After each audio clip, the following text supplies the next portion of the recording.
Hello, everyone. This is your host, Diedrich Davis. Coming up next is a new episode of Black Nerds Matter.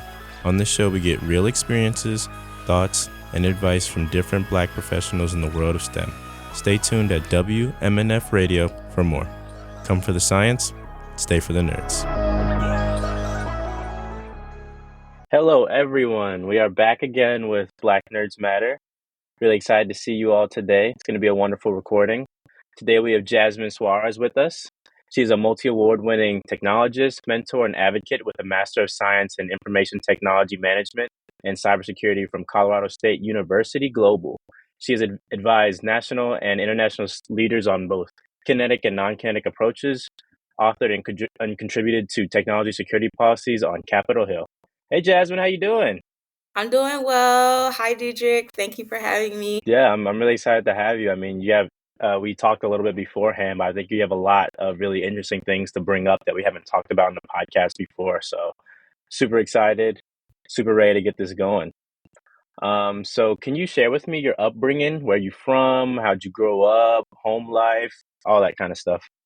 Yes, so I'm originally from Jersey City, New Jersey. I was born in Newark, New Jersey. So I'm an East Coast girl, and I grew up with my parents and my siblings out there. And when I grew up, I was exposed to a lot. I would say I definitely had, which leads into my career, but I had the foundations for like what community is. So everything we did, we were very close knit.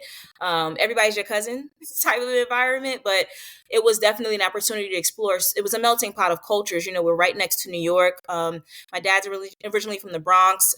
His family's from Puerto Rico, and so like we had a definitely like the different cultural aspects in our family, our household, but also our community from people from Asia, Europe, all over the world. And it really helped me to see that the world was as big as I wanted to make it growing up. And I always believe that the world is as big as small as you make it. But my parents definitely played a part in making it big for me. So that's where I'm from, and that's how my upbringing was. Okay, awesome. So you talked a bit about growing up you said New Jersey, right? Yes. Yeah, New Jersey. Okay, we had someone recently that was from New York on the podcast. Uh, Sweet. how was growing up there, and how was that? I'm just thinking about living in cities, all that kind of different stuff. I know you're doing some stuff environmental. Did you have very much environmental experiences growing up in the city? Yeah, so in Jersey, we would have like a pier. So we used to go to the pier. One of my mom's friends, like her church mate growing up, they definitely did stuff on the marina. So we got to go out there. Like we used to have vacation Bible school, at church, and we would go out there for some of our VBS trips with church and got to see like the marina and looking at the ports and then talking with fishermen. It was really cool. And so we had that experience. And also growing up in the city when you just can't access water. So we have the Hudson River. We can go to New York and we can do all of that. But Coney Island. But when you're not directly accessing water, bodies of water, it definitely can, I guess, make your world a bit smaller in a way to see how you're connecting to others. We can just drive to Jersey, take a train, or drive to New York, take a train, or we can go to like DC, Philly, or whatever. But when you get to actually see, like, go to the harbor, when I used to go to Baltimore Harbor growing up, or just anywhere we can go, it made me think like, how am I connected to others? Even though I'm usually using like roads, railways, we have train systems out there. Like what is different for others that are connected to bodies of water that can access this every day? And I was always curious about that. Actually, how I learned how to swim wasn't even going to like the beach or anything. My dad used to take us swimming when he would go to work trips and we would go to the hotel. And I'm like, I want more. I wish we could do this. I wish we had access to the beach and all of these things, especially in a city. So it definitely impacted how I viewed the environment, and then like how I could play a stronger part in that, because I definitely love that aspect of my life, but I didn't get it all the time. It's so interesting. It's good that you're able to experience some of that, and then it's able to lead you into different interests and things in your life later. So I'm wondering about your journey into marine science, IT, and cybersecurity. These are all very different things. How'd you get into each of them? Well, the funny part about that is, me being an advocate for STEM, I would even say STEAM, really, science, technology, mathematics, arts, and engineering. We are all connected and we all rely on each other. So they're not disparate. So my work in cybersecurity, technology, security, critical infrastructure, that is what marine science is supporting directly, whether we are studying coastal ecosystems, whether we are looking at maritime cyber operations for the military.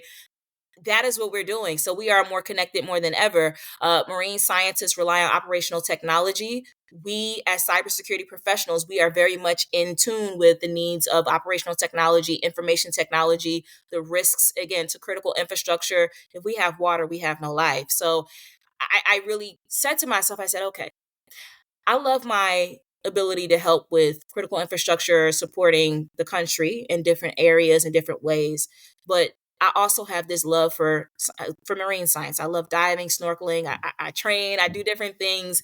And if I love it so much, then why am I not extending my education and my knowledge formally as a marine scientist, like getting the education?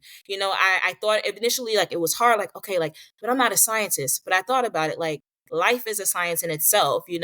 Life is a discipline in itself. So why would I limit myself when I already am in the ecosystem? I am diving. I do know people that are practitioners. We're in BIMs.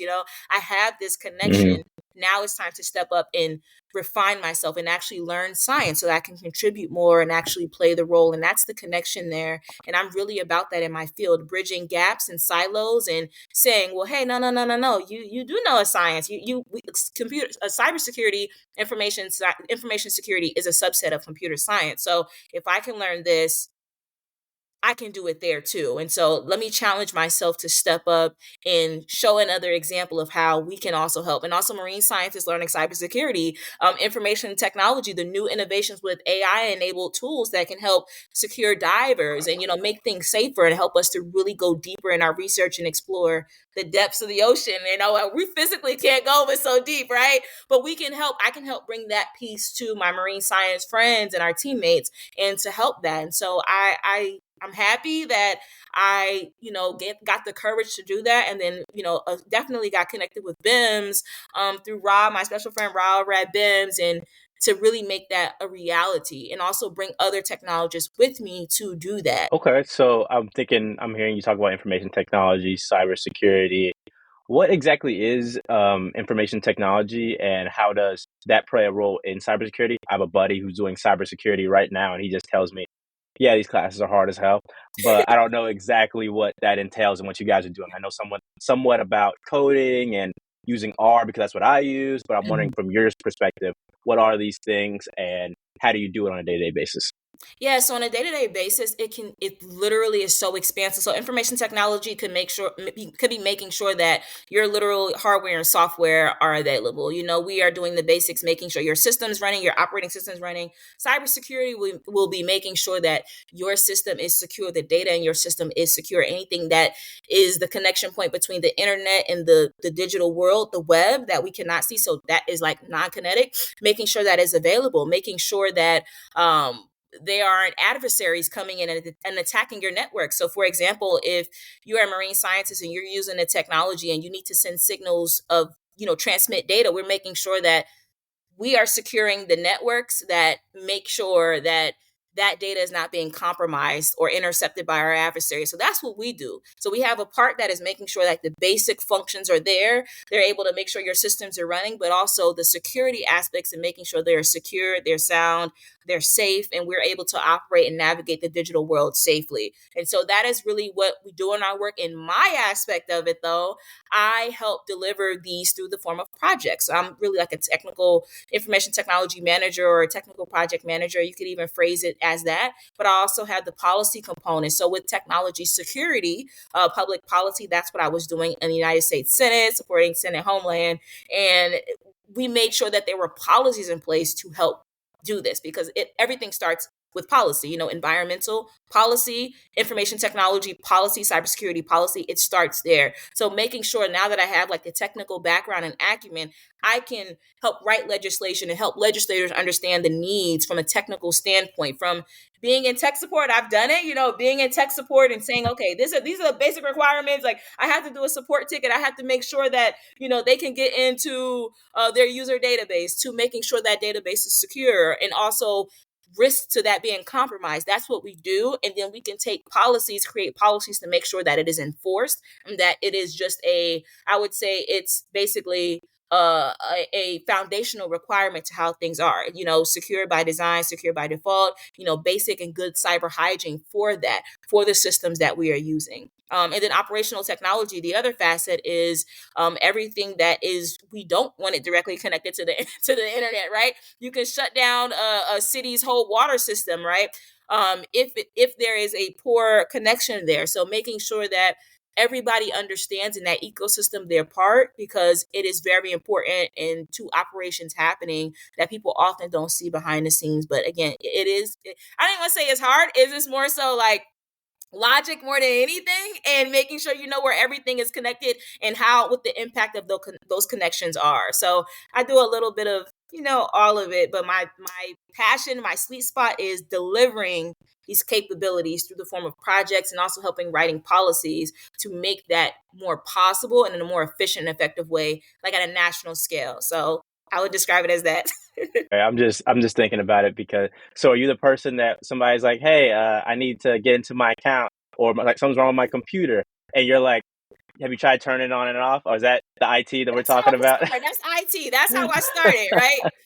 But to make sure that you are the person that can get into that account, now that's me more. Are you the authorized user? Now we're talking about security, making sure that you are supposed to be in that account. We're verifying you. We are making sure you're approved and you have the proper access. We're making sure that you only get the access that you need. That is the security aspect. Now you're going from information technology to information technology security. And then, of course, in the digital realm, if you're trying to connect to an online port like your bank account, now you're going into the digital realm and connecting over multiple servers and multiple systems to verify, yes, you can get into this Chase account. That's you. Yep. Check mark. And then we're making sure, yep, that Chase account or those servers are working to be able to give the service to the end user or the client. So yes, that's me. Like that's me now. But I had to learn how to actually turn the thing on first before I started knowing how to secure it when it's on. Yeah, it makes me think about the questions you get, like, "Oh, what was your kindergarten teacher's last name? What was your pet's first name? What Yes, street did you grow yes. up on?" All that kind of stuff. Because my dad works credit for Mercedes Benz, and he's always asking people, Wow. "Okay, I got to verify your credit. Have you ever lived on this street? Have you lived on four six Yes, five Apple Way, whatever?" And having to do that stuff. So it's cool seeing that from the information technology standpoint and also as financial, and I can see how those can be merged together because you got to have the technology to know if somebody's account is getting hacked or whatever, but you also have exactly. to have the information and see if that's to let the right person know that, hey, this is happening to your stuff or whatever it may be. Verify So always, never trust ever. Zero trust. We verify. Even your mom, she used your social, but how do we know that she's approved to use your social security? That's what we do. That's like my world. Like verification, making sure people are who they are, and if they're not, then we got to have a different conversation. So I love it. I love it. so you're a big fan of two-way authentication, huh? Multi-factor, yes. I want to know. I have to know who you are. Even if you sit next to me, I don't know. I want to know who you are getting access to this thing because it can be catastrophic. It only takes, in cybersecurity, also, we have to be right all the time. Our adversary only needs to strike gold one time, and they can take down an entire system, an entire organization, and it can also lose to the loss of services. For example, we had a healthcare cyber hearing on the Hill last year. It was my very first hearing that I helped, staff, and there was a death resulting from a cyber security attack because I believe we were talking Wow. about a European case, and that was because the systems they were hacked, and then they had to transport the patient to another facility that was very far away, and the patient died in transit. So no, an actual cyber attack didn't kill the patient, right? But loss of services and disruptions to services absolutely will. And so we are so serious and vigilant about what we do because someone only has to get lucky once to totally turn our worlds Mm. upside down, and it can result in a loss of life. It can happen during surgery. It's very important. It can happen during a dive. What if we can't have, we have no transmission, no way to connect. That's it for us. When we're down there, you can't ascend, you're gonna get the bends. You can't just hop out, you just can't Hmm. hop, just float to the surface. You're dead, So we have to always be planning. Like I said with diving, we never dive alone. We always plan our dives. In cybersecurity, we always are focused on building resilient plans. We are going to be attacked. Like if you have anything of value, you should be getting attacked because you have something of value, but you should make it so hard. And every single time, if an attack happens, because it's going to happen, it should not cripple you to where it destroys everything. Everybody gets your patient data. You can't recover financially. That is what we are dealing with, and it's very critical now more than ever. You've probably gotten an email like, "Hey, we've experienced a data breach," or that's a norm now. That's a norm now, and unfortunately, many are becoming desensitized to it. But we can't have that. That is why we always plan. We're always building this resilience plans. We have, our drills. So like a disaster recovery drill or tabletop exercises, we're always planning because we know our adversary is always planning or always watching. We are a very public country. We love to talk. We have LinkedIn. Look, I have LinkedIn, but we're sharing now. People are looking for the easiest path of least resistance. And so we come together to make sure that we constantly assess the threat landscape, the cyber threat landscape, even the physical and digital worlds, which is why I love marine science and the opportunities here for technologists to come in cyber, because we understand the physical world and the digital world. We can come together to help build solutions because one impacts the other. Like you mentioned with your dad, he has to talk to people and verify you are you, right? We have to have like probably a physical ID to show social security, state ID, driver's license to verify you when we're going into the digital space to navigate and use people's information and their virtual, their digital identity too. It matters so much. We're always planning. We're always thinking. We're thinking like the adversary, and trying to be a step ahead so that we don't crumble when they finally get their W. That's what we do. So when you're getting a text verification code on your phone, you got to blame Jasmine. She's the one having to send it to you Yes, guys. it's me. You got to No, no, blame no. her. No, but never answer it. Never answer it. And I always say people, call your bank. Call your bank. Call someone to verify and to make sure, because you don't know. The sophisticated attacks are getting better. And you know what? It's becoming easier because we put everything out there. We put everything out there. Our birthday, our dog's name. Someone can literally put those two together and say, my dog's name is Love. So Love, year I was born, 1992. And that could be my password. It's so easy. It's so easy.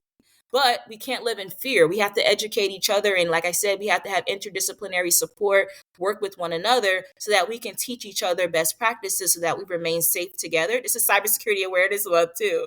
So October is. And so these are the things we come together, science, art, medicine, whatever, healthcare, whatever it is, to help make our country more resilient, ourselves more resilient, and most of all, our communities more resilient, whether people are technical, quote unquote, or not. Okay, I really appreciate that. I'm about to go change the password on my Bank of America thing, like as Yes, soon as we're change done with it. this, to make sure Change it. it's right. Because now I'm scared. I want to make sure I have all my money. So yeah.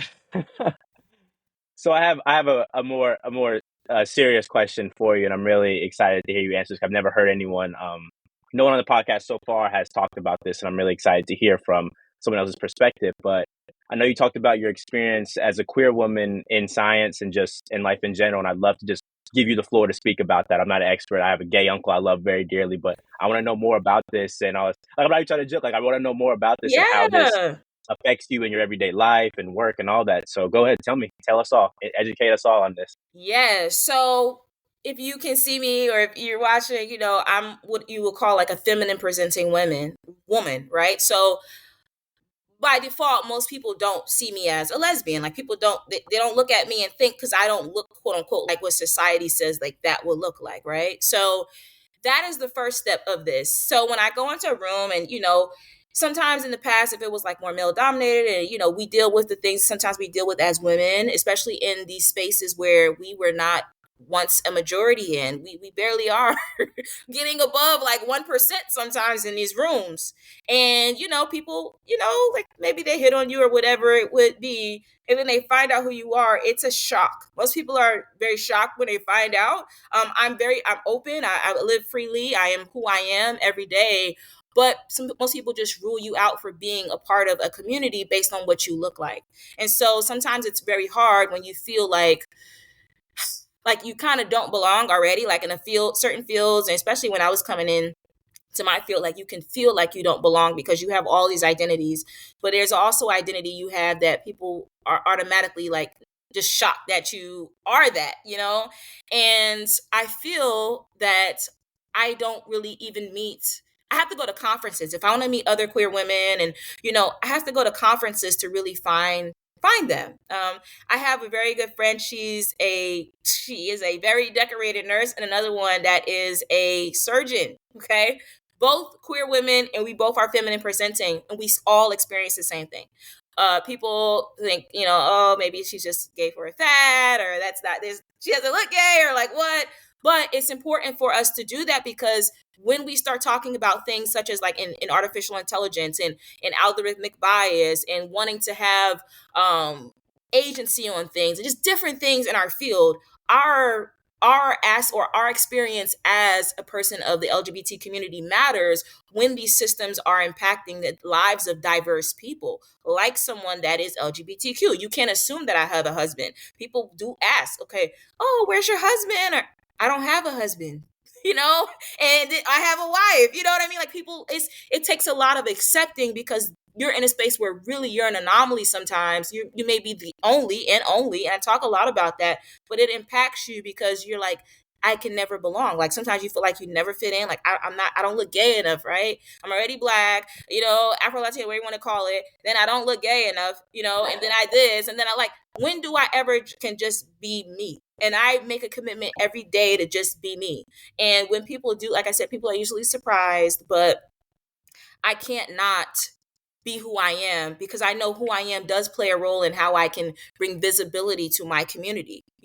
They are not a lot of technologists that I meet, especially once I know that they are part of the LGBTQIA plus community, that even feel like they could belong because of who they are. They may dress differently, like they may present more masculine, for example, as a woman, or and then they get treated differently. So it does matter, especially when you are visibly looking like you belong to a community. But we belong here, and we have to be here because of how we see the world, how we navigate things does impact us. And so I feel like as a queer woman, it makes me sad sometimes when people are still shocked because it makes me see that it's not a norm still. But I also feel like it shouldn't be tokenized. And what I love is I'm seeing more applications for conferences in my field, specifically looking to have more presence for LGBTQIA, with that scholarships or building communities of practice and different levels of trust circles. I love seeing that. I saw Lesbians Who Tech. I spoke at their Pride Summit last year, and I see that they're building an AI coalition to help reduce the bias in the systems that are being built. So we are rising, like, we're powerful, but we still are growing. We are still getting support. And, when you have this alternative lifestyle, then you have like sub levels of acceptance. So someone may want to accept you, but it may go against their personal belief or something. They may tolerate you. And it's sad when you have your peers that are, going into like very high levels of medicine, science, math, engineering, but they're only being tolerated. That is very hurtful, and we are still dealing with that. Myself, like I said, I try to build support and encouragement because while I have experienced that, I'm into the side of now where I can open doors and opportunities to help reduce that so people can feel welcome. And as you know, like when you're pursuing like very technical discipline science, you're studying and things, the last thing you need on your heart is like, I'm doing all this work and then no one's going to care, just for the simple fact is that I'm black or I'm gay or I'm whatever I am. They're not even going to give me a chance to see that. And I don't want any more of that. And I can't do it all on my own, which is why I try to partner with others. But it does hurt and it does impact the work. And imagine how far we can be as society if we go beyond tolerance. We challenge ourselves to go beyond tolerance. Imagine what we can do when people feel psychologically safe to show up as they are, bring the science, bring the innovations, the research that they have, but they are supported in who they are. They're not just tolerated. And so that has been my experience trying to go and have people see beyond tolerance. I usually don't even lead with that. Like, hi, I'm Jasmine. I'm gay. They usually find out after, and then they're like, oh, you're gay. I also have a disability. I'm a partial amputee. Most people don't know that. So when they're like, oh, you did that? Like, I'm missing like 2 fingers on my right hand, you know? So they're like, oh, you did that? Like, I didn't know disabled people, people that are differently able can do that. It changes people's thought because it had nothing to do with my brain or my heart or my passion. It's the same thing about being a lesbian, openly gay woman in this field, an openly gay Black woman in this field. And you know how we can be about that. And so but it really does impact how I'm able to just remove those labels and show up just as Jasmine and unapologetically me, and help others that are still struggling, the initial impacts of seeing like, okay, like this is how it is, and bringing us up together for the future of humanity. And that's what ultimately matters. Wow, I mean, that was wonderful. I have so many questions based off of what you just said, and please correct me if I say anything that's wrong or anything, because I'm just No, like I no. said, I'm just wondering. I seriously wonder. So, first of all, talk about being a partial amputee. If you're willing to share that story and what had happened or anything like that, that would be awesome because we have people listening who have something like that happen to them as well. And then also, I was wondering about the difference between queer and gay. I've heard people use those terms. I'm not sure if they're changeable or what the difference is, and I just want to know more about that community and those different kind of things because I see, especially at conferences, I'm meeting more people who are LGBT, and even I meet people who are like in polyamorous relationships, different kind of things like that that I'd never known before, and I want to Mhm. just know more about how these kind of things work from people who are actually in these who actually experience this versus just looking it up online. Yeah, so I would define, and we all kind of honestly have our own definitions, okay? But I would define queer, it's just like an umbrella term, right? And so that can encompass being lesbian, being gay. There's so many, there's so many aspects of it. So really, it's just an umbrella term. Usually, I would just say like I'm a lesbian, and honestly, I say I'm gay too, even though gay is usually associated with a male. Like I just say like, yes, I'm a gay person. Like if someone asks like, are you gay? Yes, I am. So for me, I don't really get technical, but I know in my community there are people that really, I want to show their respect, and they really do. So, like I said, queer, most people say it's an umbrella term. But for me, like, yes, traditionally gay would be associated usually with men, but I just say I am who I am. Like this, I gay, lesbian, but there is a difference. Some people do get very sensitive about that. I try to respect that, but usually I'll say like, yes, I'm an open lesbian woman. Like that's like kind of how I usually phrase it. And then as far as me becoming an amputee, yes. So I actually had cancer. I had a rare cancer. It's called a rhabdomyosarcoma. And so it affects the muscles. It is not metabolic. So really it can go undetected because it's not metabolic. So I didn't get sick. Like that. I just had like a tumor grow, and it was like, oh my God, like I have a tumor. And I went through the whole phase. I lost my hair. I went through cancer. And last year, I actually got an award from the Sands Institute, and I kind of shared about this in my speech. But my entire career getting back into cyber was spent in the cancer hospital. So I had nothing to do. I had never time on my hands to study, research, learn, do everything, because I was in that cancer hospital. I had nothing to do every time I was getting my treatments. But I became a partial amputee. It was like the first case of its kind, basically. And so I lost my fingers, and up on my upper right arm was my upper left arm. Sorry, the site. If you see, I have a scar here, but it became the replacement for my hand. So my upper left arm is now my hand. So how science has advanced. And so I have a huge medical team. I have a plastic surgeon. He's awesome at the Ohio State University. My oncologist, my orthopedic oncologist, an entire team that made it possible for me to be restored because they knew I love to hike, I love to swim, I love to get. I'm an outdoors girl, okay? And they wanted me to have no disruptions in my life as a 20-something woman going through such a catastrophe, right? They wanted me to still live. And so I went through that. I can get fit for prosthetics and just so many different things, but I went through that, and it resulted in me becoming a partial amputee. I have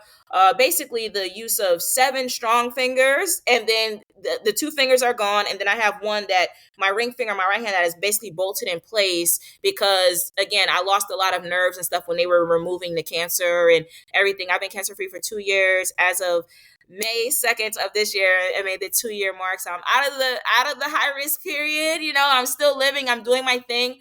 But during that time, I learned a lot about the world. I got a better appreciation of first of all, how short life is and why we need to just go do your thing. Like if you're a black nerd, right, just go do it. Like who cares? Like I'm gay. Look, I don't even have no fingers. I'm still trying to figure it out. I'm like rehabilitating. And with diving, we have our hand signals and stuff. I'm having to learn that in a new way because I don't have them. So it's just like learning life in a new way in such a short period of time really taught me about how much we actually can do and how much often we limit ourselves, but how short life can be and why we need to pursue our dreams unapologetically. Like, if I want to do it, I'm going to do it. That's how I live now. Like, if I want to do it, I'm going to do it. Like, I'm going to figure out a way to do it. But it taught me a lot about just how strong we are in our heart, and we shouldn't have to go through a catastrophe to like kind of see that. Sometimes we should just like wake up and own it, like like I'm a badass, like I can do this thing. And I remember like one of my mentors was like, before I was going to the Hill, she's like, you're badass. Like, you're leaving the cancer. Like, I was going through maintenance chemotherapy before I moved to DC last year. And November 10th Wow. of 2022 was my last day of maintenance chemotherapy. And then I moved to the Hill on January 7th to do this work. My first hearing was a healthcare cyber hearing, like in March of last year. So it was like my world came together, but I understood and could care so much about different areas, different people, the life of a doctor, like so many things because of my hardship. And I would say a tragedy, but now I can use that to like learn new hand signals and diving. They may be someone that dives and they may have lost an arm, right? Or been born without an arm. And now we can figure out how to do signals that can help those that are differently abled or missing a leg, whatever it is. That's also why I love marine science, because like in cyber sometimes, like we got to make sure, like I got to make sure I'm accountable for what I know in my system and making sure. But in marine science and diving and things, we don't do it alone. We have a partner. We have a research partner. We going out to that water. If you diving by yourself, you may be, I don't know, award winning. So I am not diving by myself. So like I'm not doing that. So we build community, and that's what really I love. That I miss it so much. We have a community in cyber too, but it's a different form of community because life really depends on us being in that water together, us anything can happen, and we just can't immediately go. If I'm in cyber, I'm be having a catastrophe, I may be opening up the door and can go in my car and just woosah. But when I'm underwater, it's just me and you down there. It's just me and you down there, and we have to love each other enough. Even though we don't like each other after that, we gotta love each other enough to be able to save each other's lives immediately. So it just showed me, like in my life, having my life saved. I wanted what my doctor I always tell my doctors, thank you, because you show me what it means when you love your field, to go above and beyond. You don't have to do certain things, but you did it for me. Like I said, I was the very first case they had similar to what I had. And now my tumor and my fingers are in the lab. They can be used for research, because the type of cancer I had was really a pediatric cancer, which was crazy that I got it later in adulthood. And so they're studying it, and it can help save Wow. children's lives. So we never know how like our hardship, our struggle is for a bigger purpose. And now like that I'm at the end of that, and some of my best, most impactful work was doing during when I was sick, okay, when I was like bedridden. And some of my best work was done during that.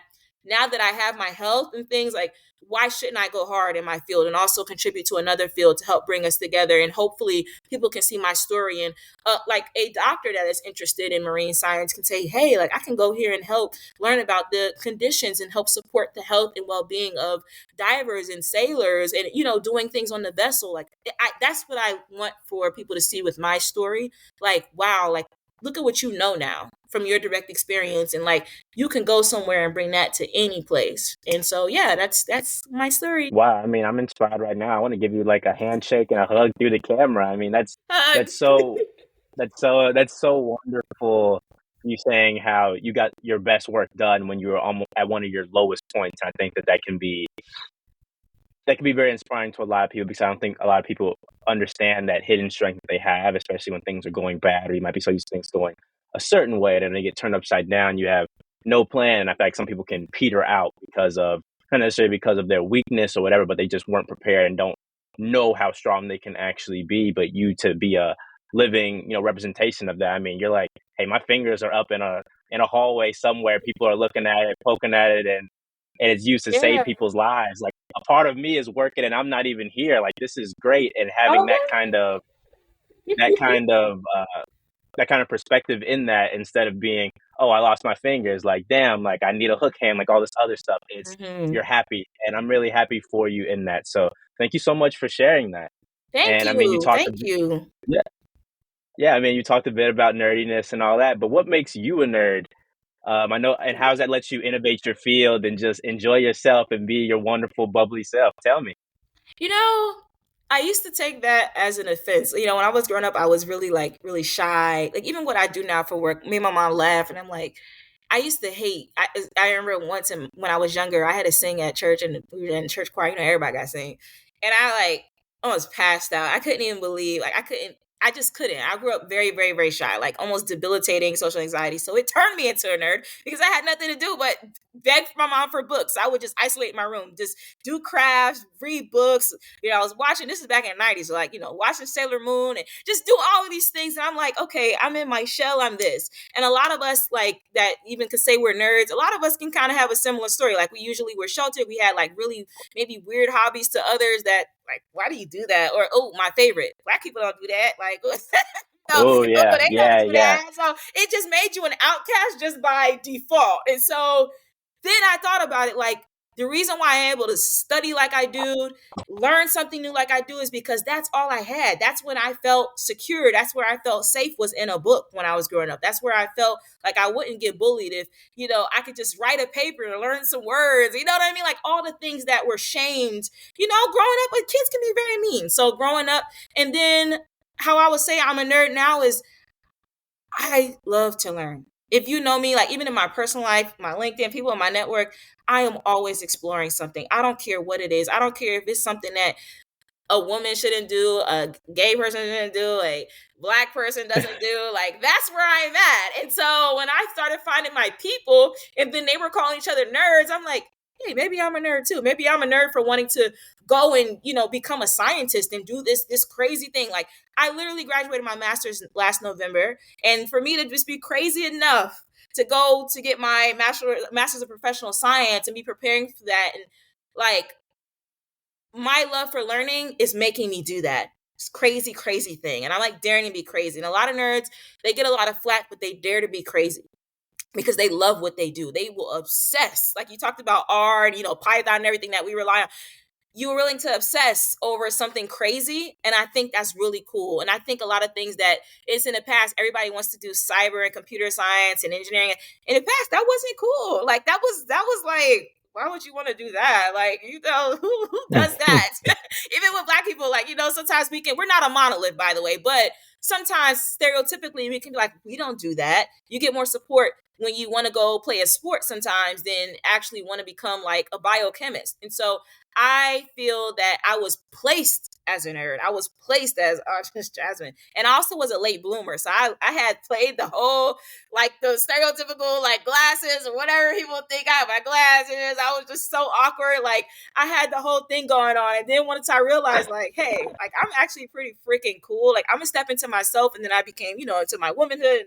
And now that I am now, I embrace it, because usually nerds, the things you're associated with in the past that were like uncool, now you're sought after. Now you can research. You have a lot of discipline. You're emotionally intelligent. You actually know what it feels like to treat others well, because a lot of us have been bullied. Like you can bring that to a field and help humanize what we do. Bring the human element always to what we do. Even when we weren't cool, we actually got to sit back and observe all of our life spent on the sideline. Now we making plays. So now we can actually, bring something, because we weren't always just talking, or weren't always in the spotlight. We got to observe. And so now that's even in my work now, I can observe and I can research and I actually can like see people, when you weren't seeing a lot, now you can actually see people. And I think that's what I love most about collaborating in my work, and like, yeah, being a nerd. Those are all like now my strengths. So you mentioned Sailor Moon. Is there any other type anime or different kind of franchises or nerdy stuff that you're into? Because I'm sure people want to know about it. Yeah, so I guess these are more like commercial style. And I don't know if you would call it anime. I don't even know, but I'm a huge Inuyasha fan. I'm a huge Samurai Jack fan, and I also love Crayon Shin-chan. I know that's crazy, but I love like funnies. I have like dark humor, so I love that. There's a few others that I like. I like Attack on Titan. Just a lot of different Ooh, things. me I too. love Cowboy Bebop. So there's just so many that like there's so many. There's a range, but I still like every Saturday. I still watch cartoons. Like I was watching Totally Spies yesterday, like laying in bed just watching Totally Spies. So I love like all forms of art. Actually, when I lived in Asia, so I lived in Korea for a year. I lived in Thailand for a year. And when I lived out there, my biggest regret is that I didn't go to Japan. It literally is a hop, skip, and a jump to Japan. Like some of my coworkers used to go to Japan for the weekend, and I'm like, how is it that I didn't go to Japan? Like, in the 90s, we grew up like Hello Kitty, all of that. We grew up with that, Doraemon, all of that. And I'm like, man, missed opportunity when I was living there for so long and didn't get to go to the place that I used to just dream about as a kid. And I used to actually say as a kid, like, I can't go there. Like, what? We don't go out there. So now it's like, I still, those are my hidden passions. But now that I'm an adult and I can do that, that Japan is definitely on my list and I want to have the full experience. But those are the comics that I love. Like I love comics. Oh, and I also am a big DC fan. So shout out to Oh, Marvel. I'm a big. My dad introduced me. Oh, the origin of all of this is my dad introduced me to X-Men when I was young. We used to watch love cartoons, and X-Men. my dad he introduced. That was my first introduction to. My dad collects comic books and everything, so that was my first introduction into like the comic book world. And so I have like original Black Panther comic books, like I have all that. And Whoa, so the original stories of like Storm and Wolverine and things like that. The Joker is my favorite character. Two-Faced, Harvey Dent. So like my dad actually introduced me to that. We used to fight and play Ninja Turtles. He actually like I had as much Barbie stuff. I had like toy like figurines, and I had like equal amount. So I guess that helped in hindsight. But yeah, that was my introduction to all of that. that's really cool. That's something me and my dad have always really bonded on. I mean, just watching Ben 10, different types of like even now we still watch cartoons together, all kinds of stuff. So I totally understand. Like he's helping me finish my PS2 games and I'm a little kid. So I mean, I watch cartoons and all that right now because it makes me still feel close to my dad. It's something that's very important Mhm. to me. Like I damn near don't even want to watch live action stuff unless it's animals and real like that's the only real life thing I really want to watch is animals. Never people just standing Exactly. in front of a camera talking. I know we're doing that right now, but I never want to watch it on my own. Exactly. Exactly. So I know you have this great career in technology. How did you decide to marry that into marine science and then all these different things together? How and what got you into marine science in the first place? Yeah, so like I mentioned, I used to dive a lot and just snorkel and go on different trips. And I always felt like, what would happen if one day this wasn't available? Like, what would make this not available? What would make a vessel not able to sail? What would make, like a diver, if they needed to do research to actually make sure that this is an approved site for us to be island hopping or whatever we're doing? And I always thought about that, and I thought, and like actually like wrote it out and mapped it out. I said, okay, I know about critical infrastructure. I know about all of these things, and at a high level, I hear about if there's a maritime issue, if there's anything going on. Actually, the center that I worked for, a part of our jurisdiction was the Coast Guard. So I got to hear a lot about issues impacting the Coast Guard and just so many different things. And so I thought about it like, okay, I have this secret hobby that nobody knows about, and I'm doing this. But also, if there's a way in my field, and I really didn't know how to connect it. Quite honestly, how do I do this? How do I find a firm or a company or wherever I could work, or even an academic institution? So like now I'm preparing my letters to submit with my grad school applications and everything, but it really took a lot for me to find that, to like comb through and research. And then once I found it, I said, okay, I can go into helping build resilient systems and helping implement plans and do research. Also the policy aspect. I love policy. I love tech policy. I love it. I can do that here. Right. So at a general level, I'm doing all these things. I'm doing tech policy. We're talking about AI, cyber, biosecurity. But I can also do this in marine science. And there is a specific need. And I noticed a lot of the curriculum, they focus a lot on data. And I'm sure that, like how to get the data, how to the data life cycle and everything. but I didn't really see a strong option for information security and technology. And all of the academic advisors I've been partnering with have been like, dude, like you need to come do this because you can help show that and build out your research for this. And then maybe that can turn into a sub program or whatever for the university. But I saw that there was a gap and I said, okay, this is an opportunity to go in and to start doing research. So, with BIMS, hopefully, like I said, I'm so excited. It's like an honor to be able to talk to more scientists to understand the need and, how you all see cybersecurity, how you all see technology security, and how we can partner so that me with my education and experience could find gaps to help from the policy level. I know how to interact. I know how to write policy. I'm constantly growing in that area, but also how to learn a science. Like now I have to buckle down and like learn how to speak the language and learn more beyond being a hobbyist. And so that is how I got in. I'm so excited. I actually I really prayed about it. And I asked, I said, God, like kind of show me like how big it can get here. Like show me actually the gaps and areas that I can come and just be an addition to such an amazing community. And like I said, it's not really a common subject. Like I think a lot of people, they know about diving, they're gonna snorkel, they're gonna go on their cruise or they're gonna go on their vacation, they're gonna do it. But what does it take to make it happen? What is a fisherman's life? Mm. What struggles do they go through? I would always stay and I would ask people. The last trip I went on, me and the captain, we were talking, as we were sailing, and I really asked him, I said, like, what does it take for you to come in to make these things safe? And what do you need from a technical standpoint? And we actually had a conversation. And so I was doing that informally. And I'm like, okay, now I need to make it official. I need to put a ring on it. Now I need to make it official. And I need to go and further my education. And I thought about it like, I know the cry of happiness I did when I finished my master's last year. And I'm like, master's of professional science, like, dude, you just got to do it. Like, you got to do it. And so, but I need a community to do this, which is why, like I said, BIMS is just such a blessing to me. And I'm so grateful for Rob for introducing me because I didn't even know it was possible in such a way. And to see that everyone in BIMS and what they're doing, I'm like, I would love to come in from an entirely different field. But again, look, you study R. Look, I know about R, Python. We are so similar in so many ways. I want to build that connection and then bring that out in my own way, going back into my field and supporting and bringing visibility and hopefully more support into the marine science community at large globally. Okay. I want to switch gears for a second, and I have a question for you. What figures in the queer community have inspired you and influenced your path to doing what you're doing now? I want to hear like your Mount Rushmore, if you will. Honestly,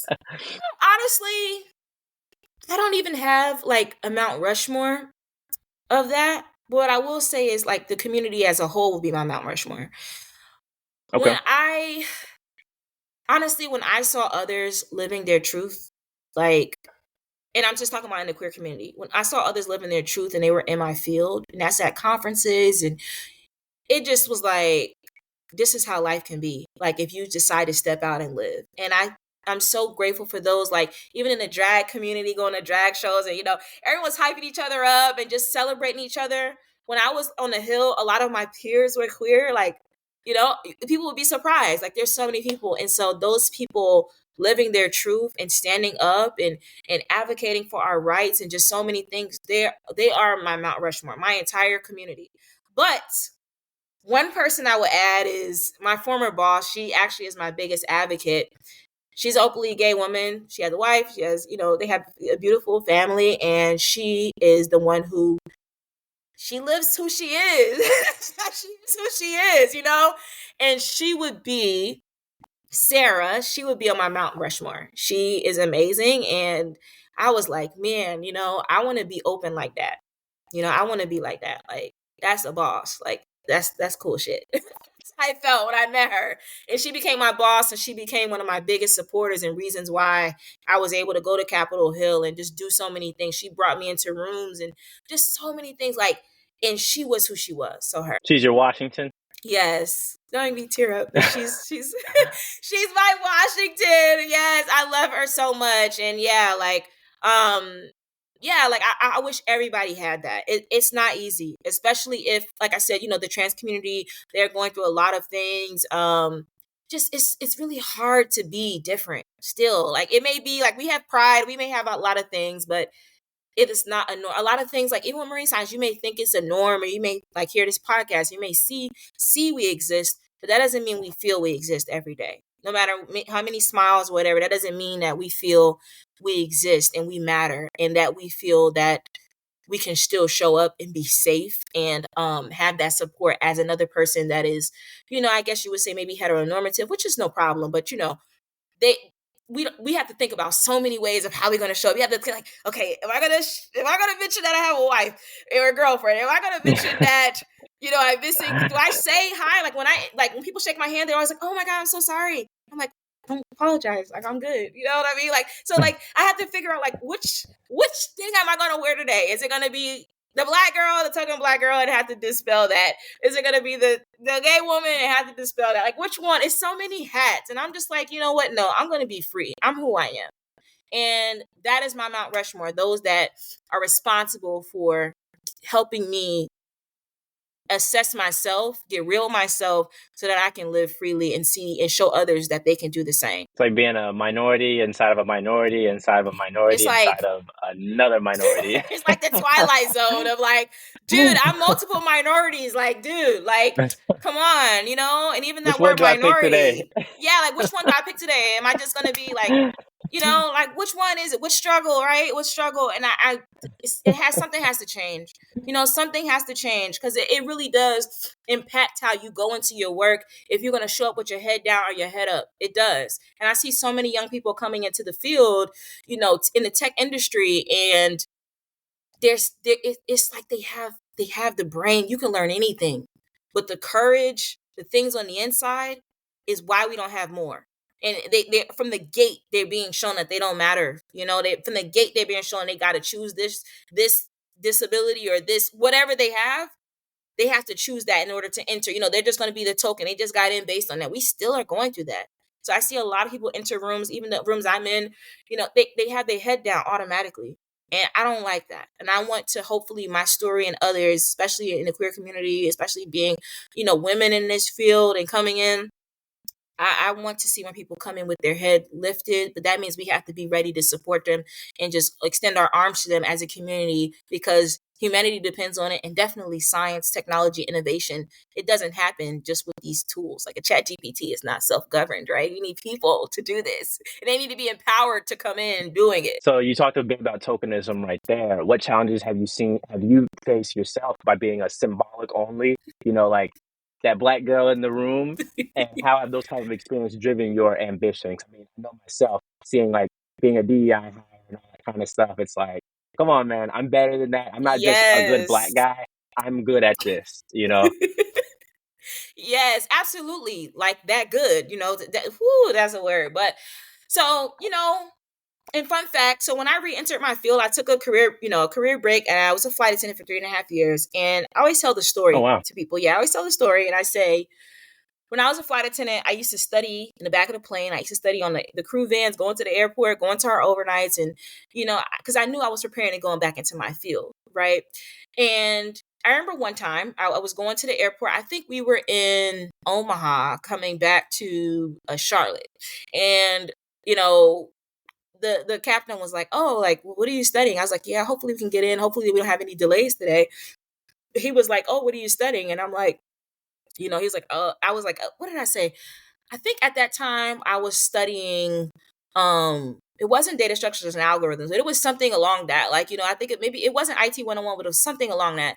And he was like, oh, and I was like, what? And I'm like done up. I'm like flight attendant, I have my hair, okay. When I was a flight attendant, like, if I'm gonna do it, I'm gonna do it, okay? So he looking at me, he was like, oh, I thought you might have been studying to be an actress or something. And I was just like, what? He couldn't even imagine me like studying what I was studying. Like, he was his jaw dropped. And I noticed the conversation changed, and it was like, I think it was really harmless. Like, he just figured like, oh girl, I thought you was, you all glammed up, you got the makeup. I thought you was looking at that, and I thought about that. Like, wow, is this going to be what I encounter in my field? Like, I love all those things, right? But do I have to change that to people to even think that maybe I'm associated? And then they brought me higher. What actually does a technologist look like? Who says that? And so from then, the tokenism, or like people automatically, like I've been in rooms where, I was at the level of my manager, my boss, whatever, and then you have some very high ranking people come into the room, or they are C-suite or whoever, and they come in and they see you there, right? One time my boss, he's actually on his way to come to meet me, and we had these stakeholders in the room, and like I was sitting there and I'm like, oh hi, good morning, he's on his way, whatever, and I'm sitting there, and I remember the look I got was like, oh, you're Jasmine? I was wearing like a cheetah print shirt and I had on some pink earrings, right? And right, in a very high place, okay? And so I remember the look. And then when we ended the meeting and I was able to, I was able to have that conversation, right? I had that brain. I was able to hold myself. Then it changed. Ooh, can we work with you? Like, oh, are you interested in this? Like, wow, can you teach us more about this? Like, we're trying to expand our, our women, bringing women into cyber in our company. Oh, it changed. But you initially saw me as, oh, this is probably some black girl, like she, young black girl, like she got the makeup, she's not in a traditional suit, it's no shade either. I was just who I am. And it was like, wow, this is still happening. And I really encourage those that don't change who you are. Don't take off that cheetah shirt or whatever you got. Read the room, know where you are, right? There's a time and place for everything. But if who you are is essential to you showing up and you have to remove any piece of that, you'll never be able, you'll crash out. You will be a crash out. You won't ever be able to go high because you're always going to be somebody's token. Those people, their views didn't change. They're going to go into another room. Another black person is going to be there. They might think the same thing. It may be a black man with dreads or tats, right? You're never going to change that. All you can do is show like what happens when you make quick assumptions. And I was actually in a position to make influence on things that they wanted. But they initially, and did I hold that against them? No, because it's just the society we're in. But a lot of people, like in our communities, especially with women, we talk about these and they hurt. Was I hurt that day? Because I was like, damn, it's still happening. It was when I was a flight attendant, it happened. Years later, it's still happening. And I'm never going to be enough. And I made peace with that. I'm never going to be enough for a lot of people. I'm not, I don't look like I'm old money, if you will. Like, I don't look like I'm this. Some people may think I don't even talk right. You know what I mean? But I got that drive. I had that passion. I will work. I will study. I will give. I can relate to so many people. And that's my strength. And maybe I don't work out in your environment. Maybe I don't look the part for you, but I will still do what I came here to do. I love what I do. I don't have to do cyber. I get to do cyber, right? I get to do policy. I get to do marine science, and I get to do it just as I am, as I look, and I love myself. So if that's a problem with you, nice knowing you. See you on the road, but I'm not going to remove pieces of myself. No more. And so I hope others see that, because you always, look, you're going to be the token. Look, what happened with affirmative action? Like, it's going to be only worse. But I promise you, if you choose to still show up as you are, it's going to be hard. I'm not going to sugarcoat it, but you will meet the people for you. And now the people I have in my life, the organizations I'm a part of, those that I'm supporting, even past management, even in that situation, they were definitely for me and they didn't play about me. You will meet people that feel that way. It's not only me. You're going to meet those same people just as long as you commit to showing up, because if you remove a part of you, it's going to impact how you can research when you go home and you're sad about not being authentically you. One day you're going to slip. One day you're going to have to, the mask going to come off one day. And so why not just show up every day as you are? Wow, I think that's a very powerful statement. So how did taking a break from your field, you said you were doing 3 years as a flight attendant, how did that change your perspective on things and even give you time to, how did that like change how you felt about yourself? Because for me personally, I just finished school and I'm looking for a job, and it's been tough to like trying to find a job fresh out of school, and I'm planning on taking time before I go get my PhD, and I'm feeling that gap year, and I'm feeling already different and like I've been able to grow some. How was that experience for you, and why did you decide to take that break? Actually, I took the break because I was going to Boston University, the Met, and I was studying. I actually started in looking into like data science and things like that, going into my field. That was the first attempt at my master's. And so I had to drop out. Like, listen, they told me you have to choose between school and work. I thought they was like, oh, you just hyping yourself up. They were serious. So I had to choose like between school and work. And then I was crashing out. So I was like, listen, I'm studying. I'm working 10 hours a day. I was doing tech support. I'm like, man, I'm working 10 hours, 12 hours a day sometimes, mandatory overtime. I'm trying to do school. Like, dude, like I'm crashing out. Like, why am I even doing this? And so I got an opportunity. One of my friends was like, hey, you can just come apply on my job. Like, you can be a flight attendant. So, I was like, hey, I was already traveling. I was like, I can have some downtime or flexibility with my schedule. That was a lie because you're going to work. Flight attendants work. Okay.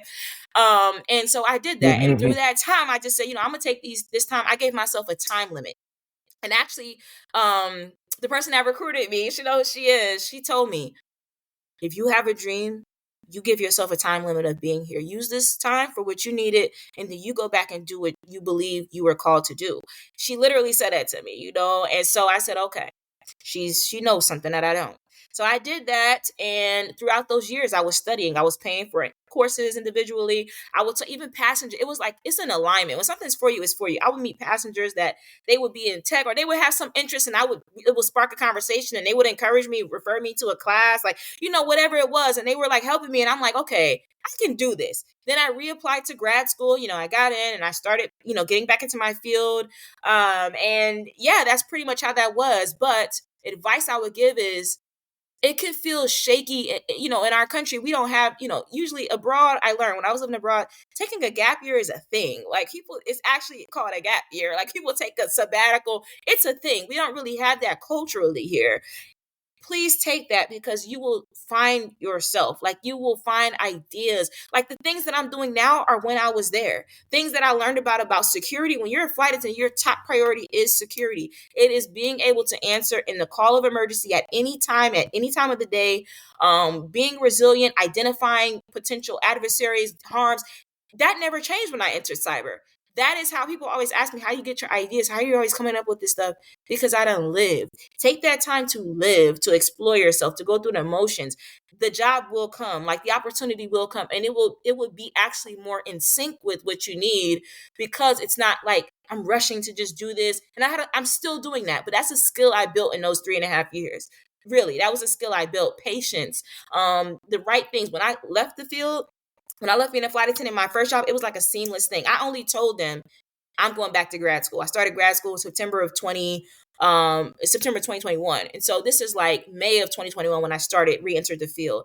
And I remember when they were interviewing me, they were like, so what's your interest? I said, to be honest, I need this job because I'm transferring back in, and I know I need to perfect my data and assessment skills. I need to go back. I know this stuff. I really would love you to give me the opportunity. I wasn't desperate. I said, I will love it and I'll knock it out the park and I will commit to that because I'm going to school. And they were like, what? They were like, but what they were fascinated about me being a flight attendant. They were like, oh my God, how'd you do it every day? Like, I hate flying. They were so fascinated about that. They were like, oh, please, like, we got you. Like, we'll help you. You need time off. You need time. And it was the perfect environment for me to lock in and study and prepare for school. And so, like I said, when the time is ready, always be preparing, be studying, be applying to jobs, doing your resume, all the things. But also appreciate that time because you don't know when you're going to get in that downtime. When you get in, you're in, you locked in. Now supporting your organization. You may not have time to really think abstractly about ideas or build your business or skill. Like even like a podcast, like you can do so many creative things. And then you don't know like those skills. I'm telling you, the skills we learn when we have that gap year, that time away, how we get to interact with other people from different places, how we look at our own strengths and get to have that quiet time with our mind. So many people don't get to have that, just work. You get to have that and appreciate that because everything will come and it will be aligned perfectly. When I was on the Hill writing policy and thinking about people that it would impact, I thought about those experiences I had living abroad, being a flight attendant and meeting people from all over the world on a daily basis. I worked over 500 hours, not just commuting, just my working flew over 500 hours a year. And so I met people that showed me so much about communication and just caring about people. Again, going beyond tolerance of people, having to care about everyone's life. And I brought that to my field. And so anyone listening, it goes up. It gets better. Like it gets better. Sometimes you don't have nothing to do but to look up. I've been in those places, and every year I go through that in some way. Like, oh, I had to do something different. Like I had to, like, dude, like I had to challenge myself. I'm always like, I gotta challenge. I gotta do more. I gotta do this. I gotta like master this. Like, oh my god, why did I learn about this? Now I have to obsess about it. During that time, obsess about something, but also care for yourself. Do like some self-care, like find out what you love that's going to keep you grounded when you get back in. If you found that, like you said, with your dad, bonding with your dad, you find that to be your anchor. So when things get harder and you get back into the field, just those hard days, just stress, work stress, and things that come par for the course, you're like, but I remember how I made myself feel better, right? I remember that I have a family. And I always tell people, and they want to enter this field, my field, find the people that love you for who you are. Find the things that make you happy that you can leave, clock off, and go do. Go, for me, it's hiking. Find that, because it's going to be what keeps you from crashing out. Like, that's what keeps me from crashing out. Like those things that are my anchors and that help me remember who I am. And it's not a job. It's, it's who I am. So yeah. Man, that's awesome. I mean, that's me reading at the beach. That's my thing that keeps me anchored. That reading in my hammock is my favorite thing. But no, I really appreciate that. I really need to hear that because for me, I'm so used to doing stuff all the time. Hmm. Traveling from place to place for internship, doing research here and here and there. So now I have time off and I'm chilling and I'm like, okay, I want a job. Okay, that one said no. That one said no. This place isn't hiring. And me wanting to be in this different place in my life, it Hmm. has me worrying myself and putting my own deadlines, imposing it and being upset that I'm imposing these own deadlines on myself. And then I'm like, wait, nobody's putting this on you. You're making yourself upset by thinking you have to have these things. You don't have to have Hmm. anything. You've done X, Y, and Z. Be happy with that and just chill and wait for the moment. So thank you so much for saying that. That's very helpful for me. And I'm sure for my other friends, because I have plenty of friends now who are in the same boat and Yeah, like, it's hey man, I don't have hard. a It's job. just I don't hard have a right job either. now. Look, it's just hard right now. Look, you all are smart. You're scientists. It is just hard right now. And it's hard because we're all making it hard. We have so many issues in our even in our country, in the world we're trying to solve, right? But we can't understand how to even hire people, right? It's not I always tell people, listen to me right now. Get a brag book. I have a brag book right on this desk, and I write down every single thing that I have done to prove my worth. And even with me, when I was transitioning and getting new jobs and stuff like that, and I would get turned down or whatever, I would go back and look at this book. And then it will restore my confidence when I would interview. And I promise you, when the job for you comes, it's going to be nothing but building you up. It's going to be like a conversation, because they're not going to waste time with you.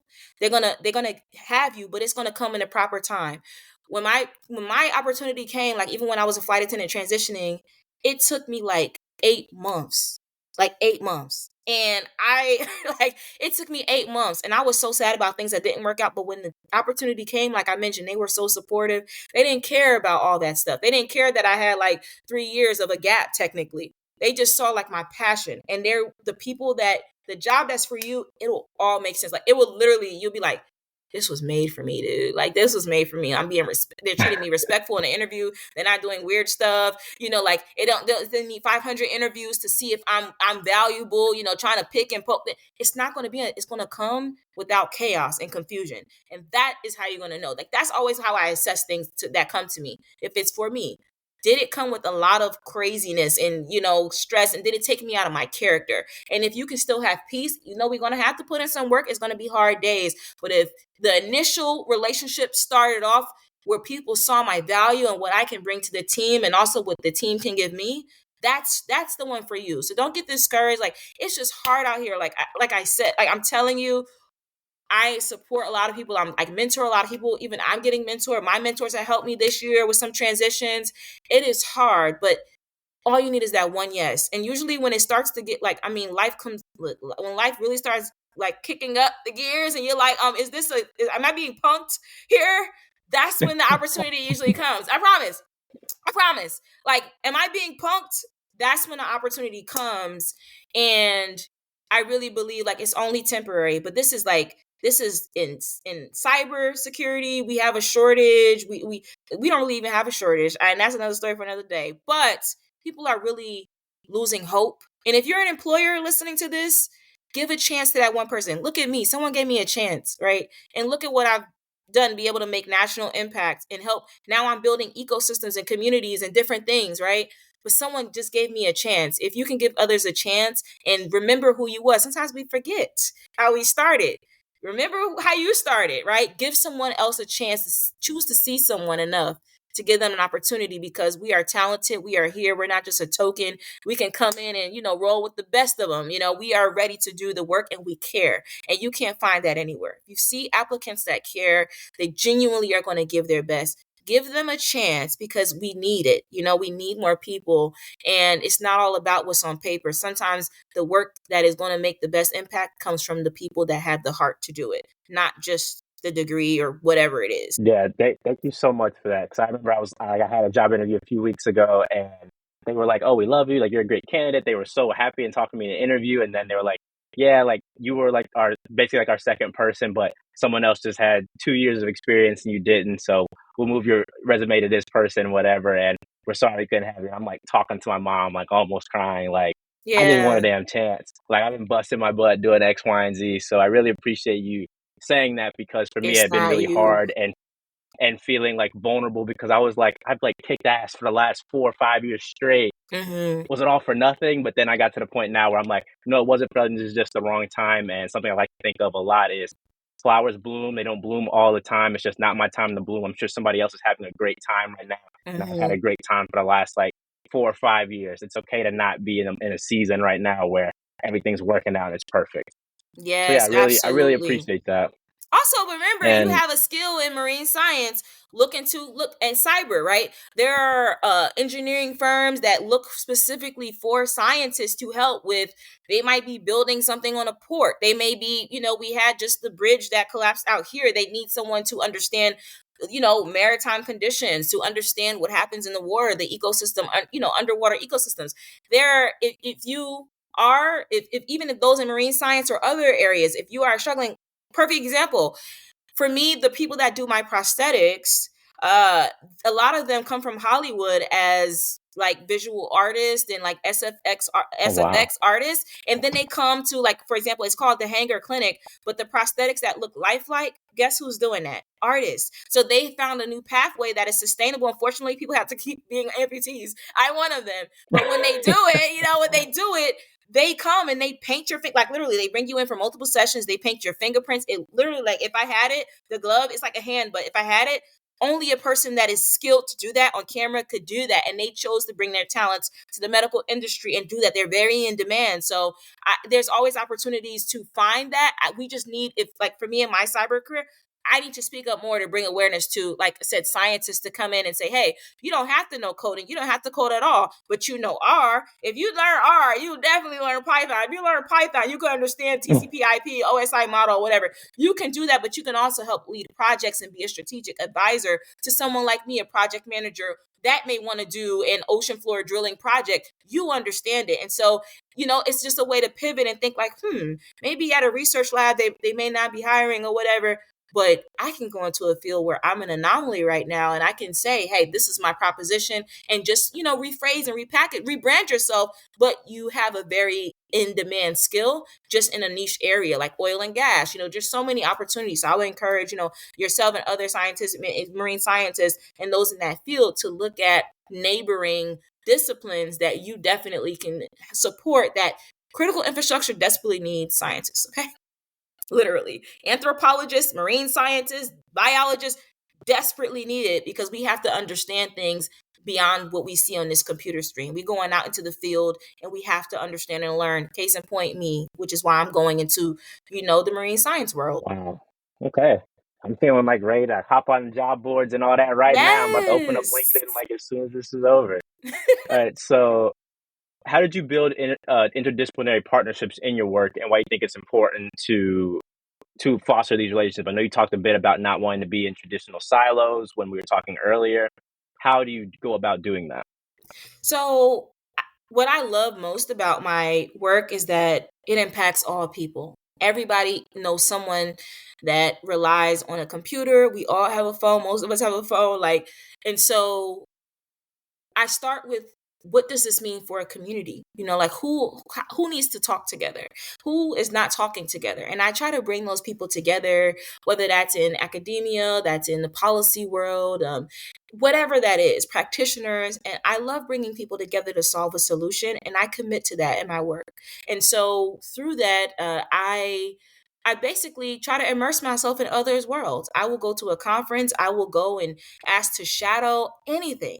I will do that and bring together and say, well, hey, did you know such and such was doing that work? And they're like, no, I didn't know that they were doing that. And I bring them over and I help each other and build coalitions in my work to get things done faster, to bring visibility to issues. Because I think a lot of times people are like, well, this community, we don't fit in. Our mission is different than theirs.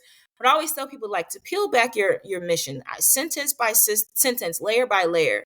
If the end impact is helping this community and doing this outcome, and someone else's is helping the same community and doing this outcome, and there's overlap. So, like, for example, like in the medical field and then with the cybersecurity industry, you all have to work together to understand. So a doctor, like my doctors, they're always interested in what I do. They all like follow me. They write like notes and everything, like, wow, like you're doing this cool thing, because me educating them on like AI innovation, and biotechnology, they love learning about that. They may not get the opportunity, even as top surgeons. They may not be able to really like hone in on that if they're working in their patients and stuff. So it's so cool when they get to learn about me and I get to learn about them. And like, like what matters to a doctor, I get to learn about so many things. That's how I do it in my own personal life. And so I commit to that in my work. Like, let's share. Like if I go to a tech conference, I'm like, people, I advise a lot of programs. I say, okay, well, what about, you don't have this group? Like, what about artists? Like, what about this group and that group?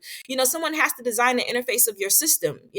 What about getting some visual media artists to come in, and people that they obsess about aesthetics, like what about that? And I love have to do that, because at the end of it, we are creating a user experience. Regardless of what we are making, there is a user of this, and it's a human being. And so we need all diversity of thought, diversity of perspective, cultural diversity, socio-economic diversity to help build the things that we actually love, because the end user is a human, not just for computers. And so I try to, again, bring humanity and a heart into my work. I'm really big on that. Some people think, it's so fuzzy. Hey, I'm fuzzy. Like, I love cute stuff. Like, that's me. I love bringing stuff because I see the impact and I'm a product of that. And so, yeah, like I don't know. I love bringing visibility to opportunities to connect that haven't been done. And the beauty of it is stepping back, seeing people connect, build really amazing things, partnerships, and it be another example of we can work together. Even right now in the country, it's very tumultuous, a lot of things, but no, we can always work together. And this is how. And so that's pretty much what drives my work and how I've been doing it. Okay. So I got last few more questions for you. How was living abroad? You said you lived in two different countries. You said, I believe you mentioned Thailand. How did that change your perspective on the world and even perspective on yourself and what you were going through? Yes. So I lived in Thailand and I lived in South Korea. And then through that time, I traveled all over Africa and in Southeast Asia and in many places. And you know what? I always tell people, like, that experience told me a lot about like when people choose to love you. Sometimes, especially like, and again, this is not to say we're a monolith with Black people. Like we're like, oh, like we can go to another place, like, like what, like we aren't there and stuff like that. And so did I have some of those views when I went? I was like, man, ain't nobody look like me. Like, what, I'm just gonna be judged for real. Like, this is all you get. This is what you gonna get when you see me. I had my locks at the time, so I was like, okay. And people, the relationships I built, I had nothing but me out there. I had to build relationships how we used to back in the day. You just had to go out and you had to build up the courage to say, hey, can you play with me? Yeah. Can you you didn't have your phone to hide behind. You had to really go out there. And so that's what I had to do. And it showed me a lot about loving others and caring about people, even when they have an opinion about you based on a stereotype that they may have been exposed to. It showed me a lot about when people choose to look beyond that and work together to build something great. It taught me how to challenge my own biases and my own limitations on what the world saw me as, and also how I saw myself. I had a view of myself that I would be looked at as a certain way. And sometimes people didn't even think that about it. It was all in your head, like, you tripping, right?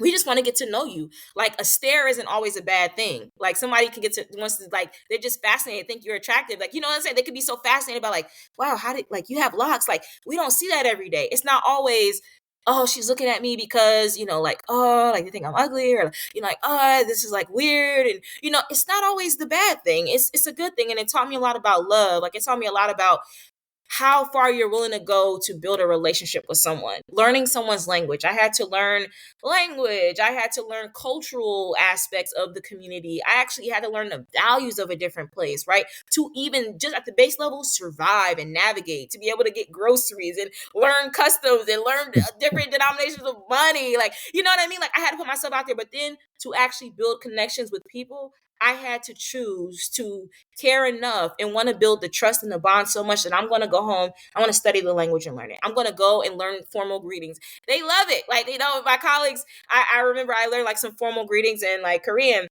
and they were just so happy because they felt that I cared. It was like it was like I always cared, but it was kind of, you know, like kind of like trying to suss me out. And I'm like, sussing them out. I'm like, okay, I gotta show them that I'm for real. I'm really here to like be with them. And so I'm like, you know, I want to learn some language. I want to go out. I'm gonna learn something. I'm gonna also go make some traditional food. I'm gonna go to the Thai festival, for example. I'm gonna go and I'm gonna build that, and then show me like that's what love is. You know, we have love in we can have love with our job, our family, and stuff, but that is the connector. Like really caring and choosing to go out of your way to learn something to make others feel comfortable and relate to them, even if it's for a temporary time. And that has carried over into my work. Like I want to go into your community. I don't want to just stand and judge. That's the easy way, right? That's easy to stand and judge. That's easy to self-eliminate. That's easy to, you know, tolerate people. But to go in and actually care about people and really dive deep, that's a choice of a person that's willing and committed to seeing what possibilities and how things can bloom, you know, can grow. And so it taught me that. And it taught me again about myself. Like people aren't always looking at you in a negative light. They're not always, the first thought is not always a bad thing. Like you don't have to like, you know, it's a self-esteem thing. You don't always have to think like people are staring or they're saying something in their language about you that's wrong. Like I said, some of my family, when I grew up, my grandparents spoke Spanish. So if something someone's saying is not always bad, like why do we always think that? Like if she's talking about me, it's not always bad. Like, but how about you learn to see if it's bad or not, right? How about you like learn, put yourself out there? So it taught me a lot about that. And it also taught me about making your world as big as you want to make it. My world wasn't only Jersey, right? My world wasn't only DC. My world is as big as Jasmine says it is. I can go and I can choose to create my world and who's in it at any point in time. And I hope that others that want to travel and explore, do research studies out of the country, please take that, because it's going to show you like, it's going to help you grow in so many ways. There's lessons to this day that I wasn't able to learn at the level of maturity I was at, or the place that I was ready to receive the message back then, 2016, 2017, 2015, right? But now in 2024, literally I had a moment like 2 months ago. I was like, that's why I went through that. Like, that's why I went through that in Korea. Like, that's why I went through that in Thailand. Like, that's why I went through that in the Philippines, wherever I was. So definitely travel helps me to help relate to. Remember, now at a national level, we're supporting people of this country. We're a melting pot. It helps me like to relate to other communities. I love going to Asian festival. I love learning about the different subcultures of a community, and not just saying like, oh, they're that group or that's no, there's different aspects of it. They're dynamic. You know, you now I understand that. I know the values. I know how to show respect and just different things. And it absolutely helps me in my work and work with diverse teams and build out diverse teams culturally, especially because I know what that actually means and how it can help people relating to each other and respecting and caring about each other when you're going through life at work, you know, being able to really build those bonds. I think that's so wonderful because I have a similar experience of when I went to Indonesia this summer and I went and got the best chicken and noodles I ever had in my life, like the best ramen, eggs, all that stuff together. And I finished my meal. I was like, thank you guys so much. And one of my friends she's an Indonesian girl who grew up there in Bali and was translating for us and all that was really cool. And at the end of the meal, the guy who owned the store was like, hey, we want a picture with you guys. So we all got up and took a picture together. I'm like, oh, wow, there's going to be like a picture of me in some random Balinese restaurant. Probably I might go there again. I may not ever see that again, but it's going to be a picture of me there with those people. And I thought that was the coolest thing ever. And I was just so happy that I was so happy that I had that experience and even buying things there. And my friend saying, yeah, the money you spent, she'll probably be able to use that. And that'll probably be like a week's worth of pay for her. And just being able to like Wow. give back to them and do all that kind of stuff felt so great because I was experiencing their country, but also able to help them in some kind of way. Like, I'm like, dude, Mm. $4 can't give me anything in America. I'd rather give this to you guys. You guys get like, this A is like bag of $40 Funyuns is here, four you know? seventy five. A bag of Funyuns is $4.75. It's my favorite chip, and I almost passed out.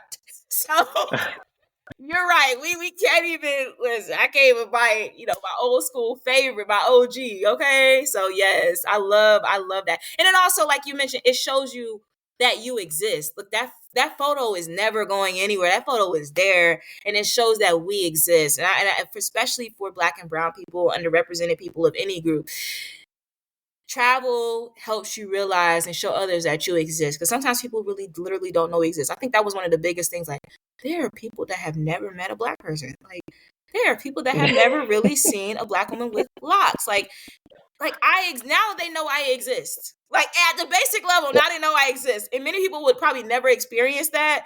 But when you're in a foreign land, and you now you're their first example of that, and now they see, especially when you come with kindness, they're like, wow, I met this young Black guy, and he was so Nice kind. dude. You like, you're setting the tone almost. Like, you're setting the tone. And then I think so many experiences in our world, we need more of that. Like, you don't have to just judge off what you see of a caricature. Like, no, I exist, and I brought light to you, and you exist, and you brought light to me. And now we can share that culturally. We can share that even if people in our communities never had that experience. The word of mouth, the stories we pass down, like, wow, like, I don't have to just judge this group off of this, because I know the one experience I did have was just such a blessing to me. I think that's amazing. Yeah, it's like, they don't see that we're all, Riley from the Boondocks or whatever. Like they see someone new, and I'm really happy that just to have that experience and see that other people have had similar ones. And so now Yes. I'm wondering, what are your future plans and how do you hope to continue breaking these stigmas and expanding these horizons in the next part of your career? So the next part of my career, at the general level, I want to show people that it's possible. It doesn't matter how old you are, like where you come from, what background.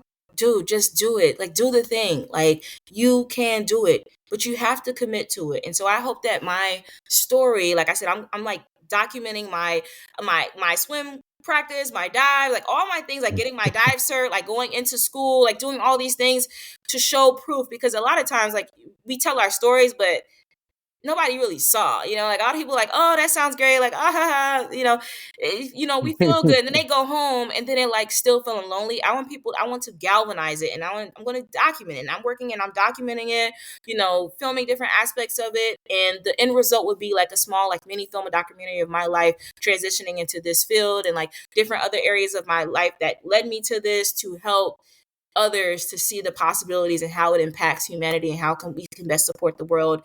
Like I said, I'm planning and studying and mapping out like my research proposals and different things that I would do in a formal program, a master's in professional science program. I definitely am doing that. I am actively working. My birthday is in July of next year, so I want to make sure that I have my PADI open water dive cert. So I'm working on that, and I also want to get my Ooh. scientific diver cert. So that's like part 2, and so those are my like near term goals. Like I said, of course, grad school, and just like really fine tune, like finalizing what schools and programs I want to do, and then continuing my work. I'm getting ready to start a new assignment, and just so many different things. But like I said, locking in, especially with BIMS, we're in our fellowship. I was so excited. So all the Yeah. opportunities, I can't wait to tidal wave. I'm just so excited. So definitely, like I said, further immersing myself, like going on site visits within, marine science field, like getting my certs, and also, like I said, my education, and then telling this story and giving back. So I love giving back. I have a few speaking engagements next year, but also integrating this story, like my story, to help others, but also from a scientific aspect, or from like a formal like policy and aspect in my discipline, showing like I'm building out a framework. I call it the 7A's framework. I spoke about it at the Grace Hopper convention. It's a huge computer science convention for women and non-binary technologists. And I talked about how we can use like these 7A's as pillars to help drive any work in any field. I'm testing my hypothesis. So it deals with advocacy, awareness, agency, alignment, accessibility, accountability. I'm forgetting an A. But yes, like yes. So basically, you can use that structure on a personal level, like a personal framework, as you're guiding your work. Whether you're a student, studying, or you're in a C-suite, you're making decisions, and you say like, "Hey, did we bring awareness? Is this community we're trying to deploy this system in aware of this? Do they understand like what and how are they aware? Right? Are we becoming accountable for going and making impacts to the local environment? Like we might cause erosion or something. Are we doing that? Like it's a framework and I use this in my own life, like developing policy, doing whatever personally. And I'm like, no, I have to bring this to the world because many people feel like they can't help and they can't do anything. But here's a tool to help guide you, and you always have something to answer to, like like a structure to guide you. So I'm working on formally publishing that, and just a lot of different things I'm working on as next steps to help do this. And hopefully, like I said, I don't like to go anywhere where I can't bring someone with me. And so hopefully to help bring other people up and encourage them to enter the field, expand their opportunities and their vision for what they can do in the field. I don't believe you should just, feel like you're stuck in doing one thing or a thing. You could do all things. It's just about how much you believe that. So hopefully, like I said, next year, I really want that to be the theme, uplifting others as I even challenge myself. And I always tell people, look, if I'm telling you, believe I'm doing it. We're going to have our hard days. We're going to lick our wounds, and then we're going to get back up and get our head in the game and make some plays. So that's what I hope next year my theme is. And I'm so happy to see like next year around this time, like what fruits that bore, not only for myself, but for others too. Okay, got my very last question for you. I know I've had you here a long time, No, but so no once you let you get back to worries. the rest of your day. But so give me your five favorite animated projects ever. It can be a TV show, it can be like a short, it could be a movie. Give me your top five animated projects. So number one, I like the Samurai Jack final, like the finale movie that they randomly came out with. So I like that. Uh-huh. The movie Big Fish, I really like that movie. I love the story behind it. Benjamin Button, I love the story and the special effects with that. I am a huge fan of Pirates of the Caribbean franchise. So I'm going to say the Davy Jones story of the Pirates of the Caribbean franchise and just the special effects with that. And then I wouldn't be me if I didn't have Jasmine in the Aladdin story, because that's what I was named after. I was named after Princess Jasmine. Jasmine from Aladdin. Like my mom named me after that, and Jasmine Flower. So I have to put Aladdin up there all the time because that's literally who I was named after. So yes, those are my top five. All right, thank you so much. That was Jasmine Suarez, everyone. It's a great interview. I'm so glad you're able to join us and take time away from your busy schedule to talk to us. And yeah, guys, Black Nerds Matter. Thank you so much. Have a Thank good one. you. Thank you all for tuning into another episode of Black Nerds Matter. None of this is possible without you, our listeners. A special thank goes out to our music team. On guitar is Graham Hempstead, who can be found with his name on any of your favorite streaming platforms, and our sound engineer, Brian, who can be found on TikTok at brian.tyler.music. Thanks everyone for listening.